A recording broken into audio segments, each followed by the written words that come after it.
Hello students, welcome you all in my online biology class. I'm here with the new topic double circulation in human. Before commencing, I want to introduce myself.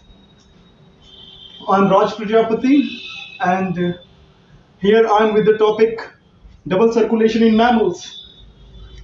So, to explain why it is successful circulation in vertebrates. Invertebrates except fishes. From amphibian, reptile, aves, and mammals, they all show double circulation. In fishes, they show single circulation. So here, I'm going to demonstrate you with the help of a schematic diagram. And as you know, a schematic diagram is always beneficial to understand instantly. I will not make here realistic diagram. So what is double circulation? Sir William Harvey, an English physiologist who proposed double circulation system in human.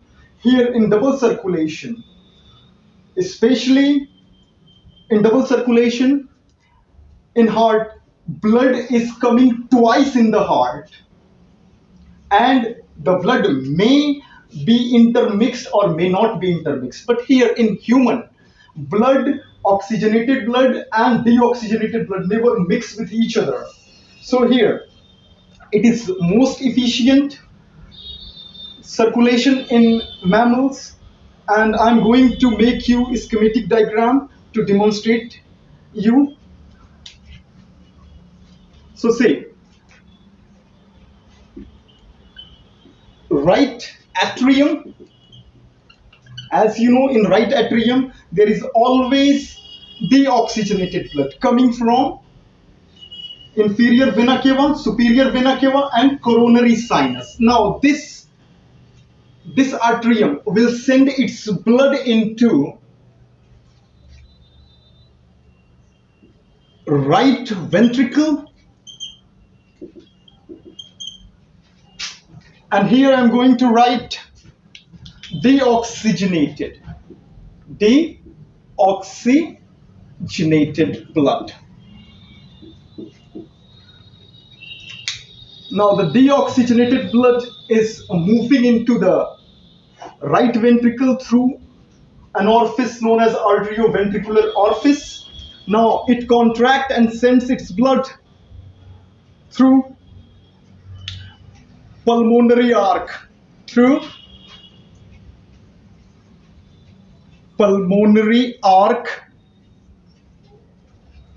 for oxygenation.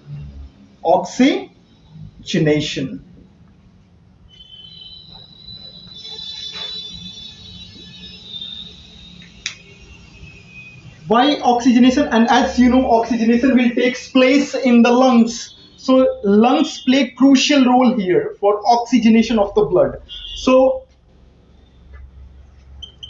lungs play vital role in purification of blood. Now from there, lungs will send its blood to the left atrium, and then left atrium send its blood into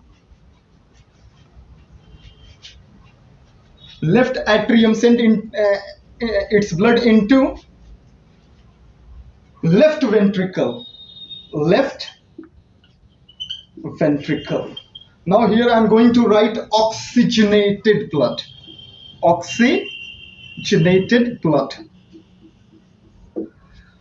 Now why the blood is oxygenated? Now it is coming. The blood, oxygenated blood, again it is sending, it contract and send its blood to the body part for deoxygenation. It sends its blood to the body part for deoxygenation. Body parts except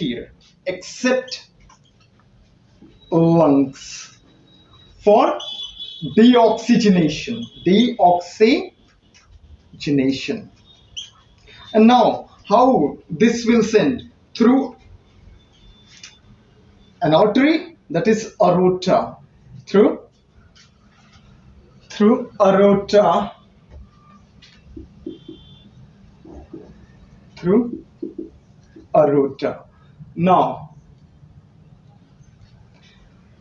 here, again the deoxygenated blood coming into the right atrium for cyclic process, means for double circulation, means again the blood will circulate, and now this time through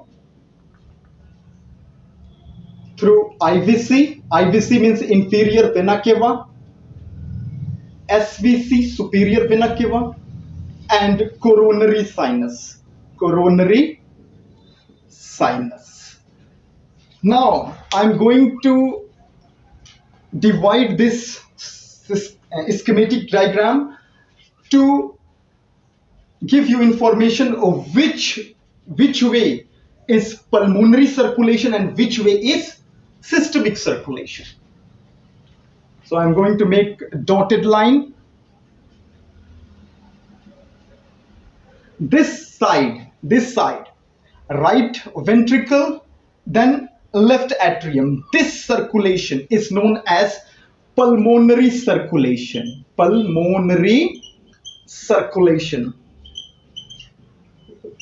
And the right portion, right atrium and left ventricle, involves in systemic circulation.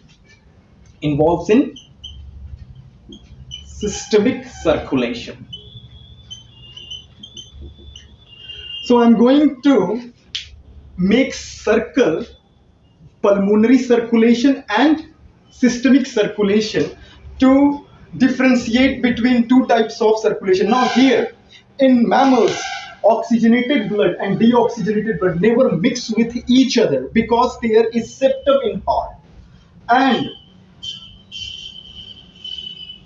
without double circulation it is not a possibility for survival in higher animals.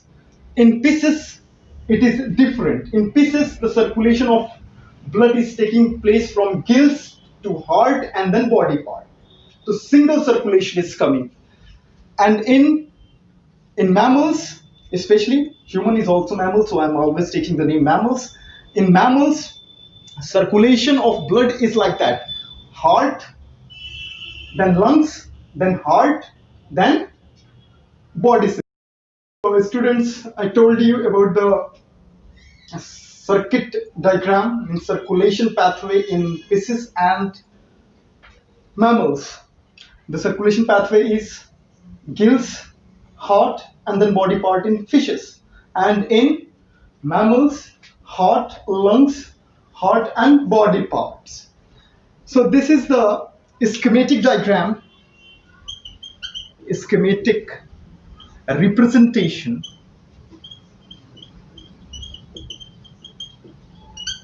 of double circulation.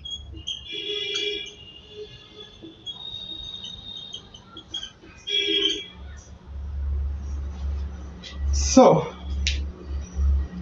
in pulmonary circulation, blood movement taking place from heart to lung and back, that is to say from lung to heart. In systemic circulation, the oxygenated blood is moving into the body part and then again deoxygenated blood coming back to heart for oxygenation. So it's all about the double circulation in human, and as I told you, some basic differences in the single circulation and double circulation. Always remember that single circulation is taking place in fishes, not in amphibian or reptile. Double circulation, though double circulation doesn't mean that deoxygenated blood remain one side and oxygenated blood remain one side. It doesn't mean. Double circulation means blood should come back in the heart twice. It may be mixed means oxygenated blood and deoxygenated blood get mixed, or it may be separated. So it's all about the double circulation. Now I'm going to tell you about the blood vessels.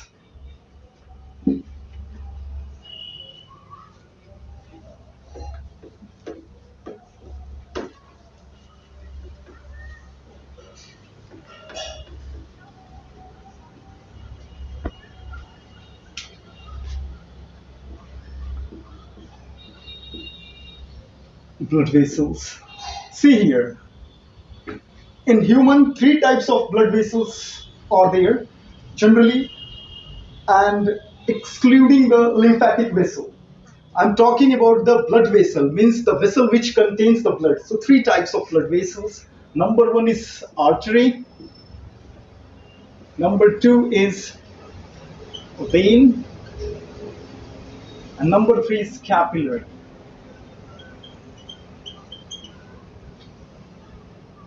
Artery, I'm going to make a realistic diagram to demonstrate difference between arteries, vein and capillary. So the first diagram is related to artery.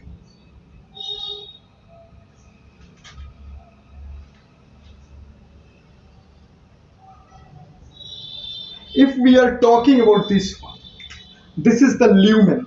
This is the lumen.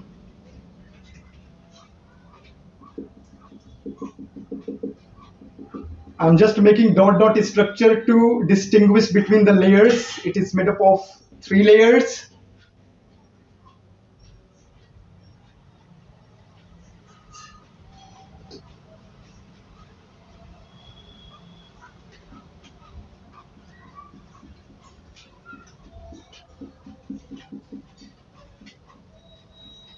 Artery contain many smooth muscles and elastin fiber, and arteries are more susceptible to diseases that I will discuss later. This internal structure, this inner part, this one is known as tunica interna. It is the innermost part of the artery. It is the innermost layer. Then this is the tunica media. Number one, number two, and the last one is tunica externa. So the same thing, the same 3 layers will be present in veins.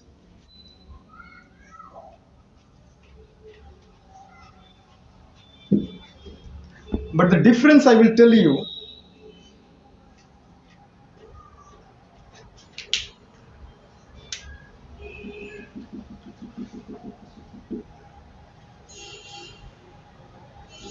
this is also 3 layers.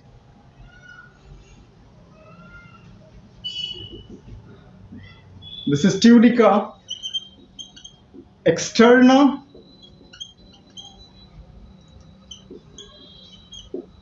tunica media, second one, and innermost is tunica interna. And this one is lumen. The main difference between artery and vein is artery are thick-walled. Arteries are thick-walled and veins are thin-walled. Veins are thin-walled. And they have, in artery, they have narrow lumen. Lumen is narrow. And in veins, lumens are wider. And see, you can also see artery by your naked eyes, because arteries are veins are superficially situated, but the arteries are deep seated. Artery carry oxygenated blood. That's why the blood color will be always bright red. But when you will see the blood, fresh blood from the veins, it will be dark red because of a rich amount of carbon dioxide, means it is deoxygenated. So I hope these 2 differences are basic differences are clear. Now I'm going to make the realistic diagram of capillaries to demonstrate you. There is no three-layer. Capillaries has only single layer, that is to say tunica interna. I'm going to make the capillaries. They are very fine. They form network throughout the body.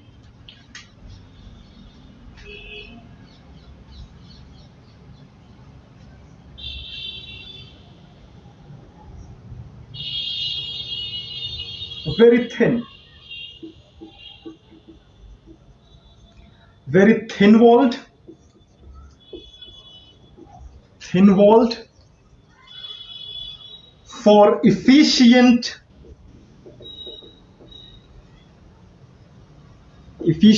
gases exchange.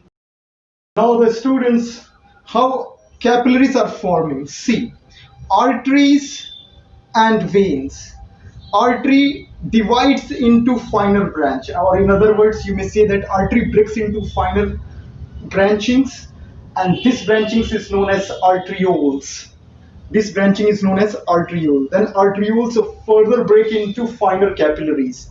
And from the vein side, veins breaks into finer structure called venules. And these venules further breaks into fine capillaries. In capillaries, both the oxygenated and deoxygenated blood mix with each other.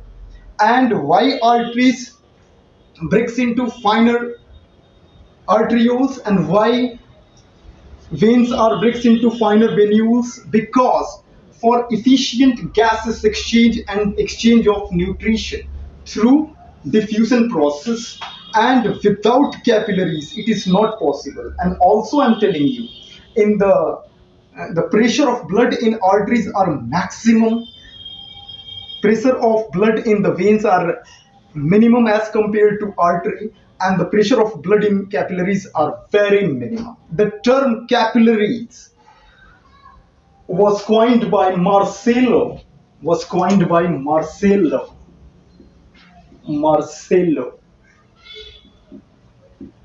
Malpighi